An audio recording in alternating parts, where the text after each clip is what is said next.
Voilà, bienvenue à cette table ronde consacrée à l'histoire d'une modernisation d'entreprise basée sur une stratégie cloud. Comment Delaware Yann Gaël a accompagné Adveo ? Adveo avait déjà donc un patrimoine cloud assez développé qui nécessitait peut-être un regard un peu plus industriel dessus qu'on souhaitait leur apporter. On a défini une démarche avec notre directeur associé, Ranald Keillet, qui avait rencontré Alexandre. Et puis, évidemment, on a commencé par mener un travail d'inventaire, d'état des lieux de tous ces dispositifs cloud qui avaient déjà été déployés. Et notre première tâche, ça avait été quand même de estimer les efforts à fournir pour rationaliser les coûts, pour les optimiser. Il y avait déjà de bonnes choses de fait. On a apporté des choses supplémentaires. Et c'est ce qui nous a permis ensuite d'entrer dans l'infogérance standard sur les périmètres SAP et Azure. Et l'idée, vraiment, ça reste d'être dans un contrôle des budgets qui reste maîtrisé. Alexandre cherchait un partenaire certifié, Yann Gaël. Quel est le niveau de certification de Delaware dans ce niveau ? Alors, Delaware est tout d'abord Gold Partner. Gold Partner, ça veut dire qu'on a un ensemble de gens qui sont certifiés sur les différentes technologies Microsoft. Et bien sûr, principalement Azure dans ce qui nous intéressait là. Mais ça ne fait pas tout parce que ça valide effectivement des connaissances, mais pas forcément l'expérience. Et c'est quand même un point sur lequel Adveo nous attendait. Et donc Delaware est aussi Azure Expert MSP. Ça, c'est un label décerné par Microsoft qui est assez exigeant, dont peut-être une cinquantaine de partenaires dans le monde bénéficient. Et en gros, c'est un moyen de valider notre maturité sur l'adoption, sur la trajectoire cloud, de l'adoption jusqu'à l'excellence opérationnelle. Et pour ça, on est audité chaque année par un cabinet externe sur nos process, sur notre vision, sur nos connaissances. Donc voilà, en gros, c'est un gage d'amélioration continue en quelque sorte, puisqu'on travaille d'une part sur les feuilles de route de l'éditeur et puis d'autre part sur nos retours d'expérience clients, de façon à vraiment améliorer toute notre offre. Alexandre, question maîtrise des coûts. Alors, est-ce que Delaware a explosé tous les compteurs ou est-ce qu'il y a eu magie ? Et là aussi, on n'est pas complice de quelque chose, donc vous pouvez être libre de penser et d'exprimer la réalité. Non, c'est une très bonne question. C'est un sujet évidemment très important. Dans la stratégie de l'IT chez Adveo, on a décidé de partager les coûts en deux. On a deux axes, un coût vraiment plutôt back, sécurité, plateforme, pour que les choses tournent bien, avec un bon niveau de qualité, un bon niveau de sécurité. Et puis, des investissements sur tout ce qui fait travailler notre business, donc sur des fonctionnalités pour les clients, pour les ventes. Et je pense que Delaware a très bien compris, avec un très bon niveau d'implication de la direction sur chacun des domaines et des projets, ce besoin de surveillance des coûts et de contrôle des coûts. Et donc on a, je pense, des objectifs business chez Adveo qui sont bien intégrés, qui sont bien pris en premier lieu par les responsables de Delaware. Donc on a une très bonne synchronisation sur notre modèle de coûts. Et donc du coup, c'est un bon duo qu'on forme sur cette gestion grâce au cloud. Donc il y a eu magie, le budget a été respecté, ça a été maîtrisé. Tout à fait, les budgets sont respectés. Bon à entendre et bon à savoir. Le choix de votre migration vers le cloud, vous l'avez fait avant toute la crise qu'on connaît aujourd'hui, le Covid-19. Oui. Est-ce qu'aujourd'hui, ce choix, vous en êtes content ou pas, suite à la crise qu'il y a eu ensuite ? Quelle a été votre expérience par rapport à ça ? Alors, oui, on en est content.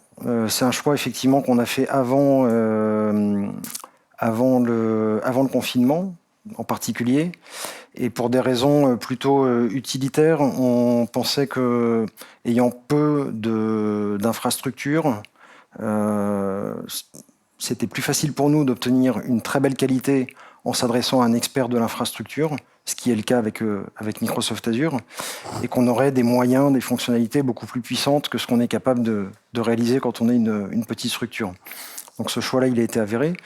Ce qu'on n'avait pas prévu et qui a été finalement une très belle option avec le passage en 100% cloud, c'est que le confinement arrêterait beaucoup de projets, justement pour une impossibilité de venir travailler dans des locaux techniques, rajouter des machines, se faire livrer des machines, etc. Et en étant sur le cloud, on n'a pas eu cette contrainte. Donc on a pu continuer de façon tout à fait transparente, hein, comme s'il n'y avait pas ce problème-là. On a pu continuer toutes nos activités, tous nos projets. Intéressant et bon timing finalement. Alors, coup de chance dans toute l'opération que ce soit passé dans cette séquence. Alors, il s'agit... Ouais, le timing, ouais, vous parlez du timing, c'est important. Nous avions une contrainte, un projet qui devait démarrer au plus tard, au 31 mai. C'était pas le 1er juin, c'était le 31 mai. Et début mars, avec l'annonce de confinement, évidemment, on a eu un gros point d'interrogation. Malgré tout, on a pu mener ce projet. On l'a fini le 31 mai, et donc on a pu tenir nos deadlines sans avoir à revoir tout un plan qui aurait été impossible avec des infrastructures propres. Ouais. Il s'agit ici d'un projet de migration B2B avec SAP Commerce. Oui. Comment ça s'est déroulé? Quel était l'impact? Alors, d'un point de vue infrastructure, encore une fois, justement, pas d'impact. C'est-à-dire qu'on a eu à approvisionner des machines. On a approvisionné ces machines début mars, je ne vais pas dire comme si de rien n'était, mais quasiment. Donc on l'a fait confiné au lieu de le faire comme on avait prévu de le faire, en équipe, avec beaucoup de monde dans des pièces. On a fait tout ça à distance. On a monté nos systèmes, nos nouvelles applications. On a mené le projet avec les équipes Delaware, donc avec nos équipes d'utilisateurs à distance. Et puis, démarrage 31 mai. Et ensuite, on a pu décommissionner les machines. Tout ça étant virtualisé, on appuie sur un bouton et c'est fini. Il n'y a pas besoin d'intervention. Donc, ça s'est passé en téléopération. Voilà. Yann Gaël, comment avez-vous œuvré pour faire tout ça? On a déjà nos équipes digitales de l'OR France, dirigées par Benjamin Pellet, qui était vraiment à l'œuvre. Donc c'est cette équipe-là qui a fait une grosse partie du travail. C'est une équipe qui travaille par brainstorming, donc qui réfléchit beaucoup, qui pose les idées, qui les confronte, et c'est ce qui a permis d'établir le plan projet en amont, et évidemment en regard des exigences d'Adveo, des points importants qui étaient, Alexandre l'a dit tout à l'heure, hein, c'est-à-dire adhérer le plus aux standards de l'éditeur. C'est un moyen de maîtriser les coûts de maintenance notamment. C'est un moyen aussi de faire évoluer les solutions par la suite. Donc là, l'idée, c'était sur cet existant, de vérifier les fonctionnalités qui avaient déjà été mises en place et de voir dans quel cadre elles pourraient rentrer sur le standard SAP Commerce. Donc il y a eu ce travail d'audit qui a décidé de tout le reste, notamment la réécriture d'une partie du site internet, justement, pour avoir la meilleure intégration possible avec SAP Commerce. Et puis enfin, sur la partie architecture, je pense qu'il y a eu du travail. C'est-à-dire que, il faut comprendre qu'on a des équipes qui sont intervenues de bout en bout, hein, des gens fonctionnels, des gens architectes, des experts techniques, et puis qui ont travaillé aussi sur un élément important qui est le customer service, qui permet de faire du support aux utilisateurs du site B2B d'Adveo, et qui permet du coup d'avoir une console vraiment un environnement consolidé, c'est-à-dire sans composants satellites spécialisés sur le customer service. Là, tout est intégré et ça permet de faciliter les workflows. Voilà. Pour mener ce projet à bien, quels ont été les avantages de la plateforme Azure finalement? L'avantage d'Azure, évidemment, Alexandre en a parlé tout à l'heure, c'est la rapidité de mise en service des ressources. Donc, pas de souci d'approvisionnement de machines, hein, puisqu'en fait tout est orchestré de manière logicielle. Et en fait, comme Alexandre l'a dit, en un clic, on peut déployer une machine virtuelle. Ensuite, on a travaillé sur l'idée de garder la scalabilité, la mise à l'échelle, être capable de faire évoluer la puissance de la solution au gré des besoins. Et donc, ça implique une chose intéressante, c'est qu'il n'est pas nécessaire finalement de prévoir plus large que nécessaire. Au démarrage, en fait, on peut prévoir une capacité de calcul suffisante par rapport aux besoins. Il n'est pas nécessaire de prévoir plus large. On peut augmenter la capacité si nécessaire. On peut la réduire aussi si nécessaire. Et puis enfin, il y a tous les services de type plateforme qui sont proposés sur Azure, et notamment sur la partie base de données. Hein, c'est-à-dire que là, vous avez vous n'avez qu'à poser vos données. Donc, vous affranchissez complètement des strates inférieures. Plus besoin d'administrateur de base de données. Et évidemment, c'est facilement scalable. Encore une fois. Donc tout ça, ça permet d'assurer donc la mise à l'échelle, de s'adapter vraiment aux besoins en ressources techniques et en besoins de puissance en quelque sorte, et puis à maîtriser les coûts aussi, puisque les coûts suivent les consommations. Donc en maîtrisant la consommation, on maîtrise les coûts. Et Adveo, là, je pense à une solution qui est parfaitement dimensionnée par rapport aux besoins et alignée par rapport aux besoins du métier en quelque sorte. Les clés du succès pour vous de ce projet en quelques mots? Ouais, ce que j'ai commencé à dire tout à l'heure, c'est qu'on a des équipes de bout en bout.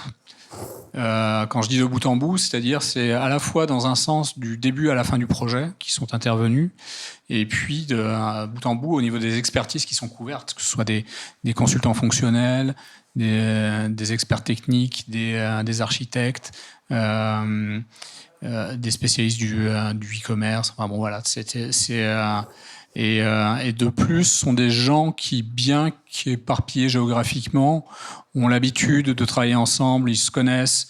Chez Delaware, on a l'habitude d'utiliser les outils collaboratifs.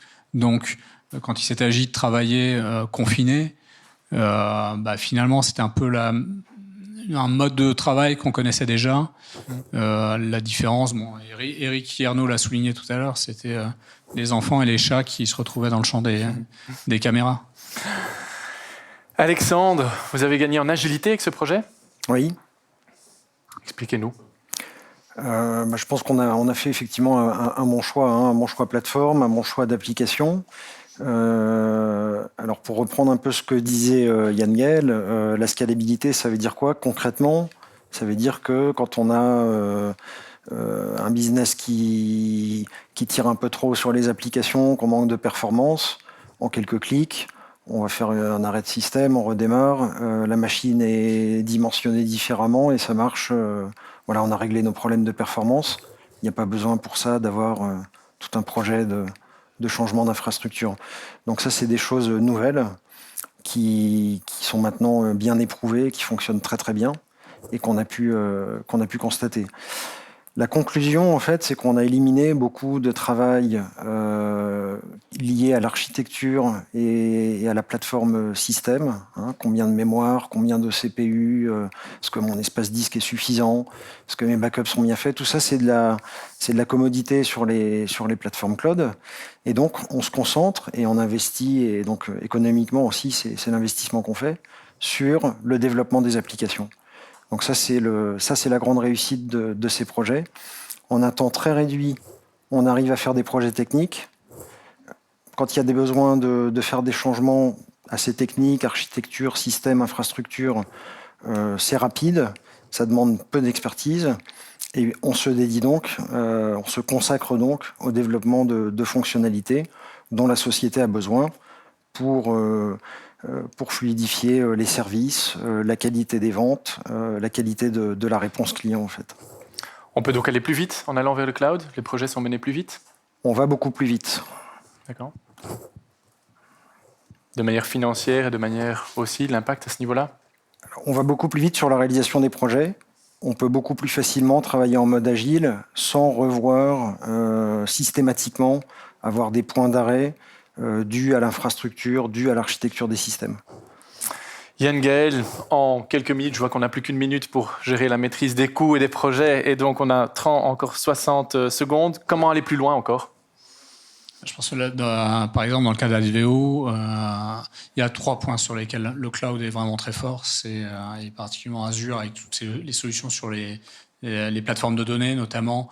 Donc, vous avez pu mettre en place avec des solutions de type data warehouse un nouveau reporting financier. Je pense que là, vous réfléchissez aussi à tout ce qui est analytique de la chaîne d'approvisionnement. Mais au-delà vraiment sur les services cloud qui apportent une forte valeur ajoutée aujourd'hui, c'est tout ce qui est l'Internet des objets et l'intelligence artificielle, où vous bénéficiez d'accélérateurs métiers, des plateformes qui sont prêtes à l'emploi, donc vraiment les gens pertinents, les gens du métier peuvent travailler directement dessus. Et ça, c'est vraiment le moteur de la transformation numérique aujourd'hui. Alexandre, le mot de la fin est pour vous. Conclusion, la migration vers le cloud. Alors, je pense que la conclusion, c'est qu'effectivement, on a fait des bons choix en termes d'outils. Je pense que le choix était également très pertinent avec les équipes, c'est-à-dire il faut des experts de ces outils, mais des experts qui soient ouverts et qui utilisent leurs connaissances pour trouver ce qu'il y a de mieux pour demain, pour trouver les axes de progression, pour apporter les meilleures solutions. Et donc pour nous, mécaniquement, améliorer notre service, améliorer la qualité de tout ce qu'on fournit à nos clients. Ouais. Merci. Je vois qu'on a entamé tout juste la partie des questions-réponses. Donc normalement, si tout se passe bien, on devrait voir apparaître des questions s'il y en a dans le chat ici. Hop, je regarde. Pas encore. Est-ce qu'on est censé... Ah, voilà. Bien du bon. Comment faites-vous pour maîtriser ces dépenses cloud? Alors c'est très très simple, ça c'était une surprise. On se dit toujours qu'il y a quelque chose de caché, changement de plateforme, etc. C'est des très gros changements. Et il se trouve qu'avec, alors c'est propre à Azure, mais je pense que l'ensemble des plateformes cloud doivent avoir ça. On a des interfaces de gestion des coûts très fines et qui nous permettent donc de changer nos types de ressources, de les équiper différemment. On a des alertes quand on a de la sous-consommation pour réduire les instances. Donc de manière proactive, moi je suis alerté sur le fait que je consomme inutilement sur telle ou telle application. Et donc on peut les éteindre, on arrête de consommer et on paye moins cher. Si je comprends bien, on n'a plus besoin de la boule de cristal de l'époque pour se dire qu'est-ce que je vais consommer comme data, je vais prendre quoi comme machine, je vais surinvestir parce que j'en ai besoin pour 5 ans, il faut les amortir ces machines sur 5 ans. Aujourd'hui, vous pouvez fine-tuner quelque part vos besoins. Oui. On peut décommissionner des machines qui sont devenues inutiles. Il n'y a pas d'obligation à continuer sur tel ou tel... on pourrait dire une meilleure granularité quelque part des besoins par rapport aux besoins. On n'a plus de prendre de gros blocs. En fait, on n'a plus Alors, au-delà d'avoir éliminé tous les problèmes qui sont aussi des problèmes de coûts importants, quand on a des data centers avec l'électricité, avec le réseau, avec tout un tas de sécurité, parce qu'il faut du sprinklage. Enfin bref, tout l'environnement technique, ça, ce n'est plus une incertitude. Et sur la réalité, moi, ce qui m'a surpris, c'est la réelle capacité. Par exemple, si je pense que ma base de données est trop faible, je peux doubler sa capacité. C'est immédiat. Et je teste, je regarde, je vois, ça marche mieux. Effectivement, j'ai besoin de plus de puissance, je l'ai. Ou au contraire, c'est inutile, je la réduis à nouveau. Et donc, c'est des choses qui sont quand même assez incroyables, toute cette flexibilité, cette souplesse qu'on a sur les machines. D'accord.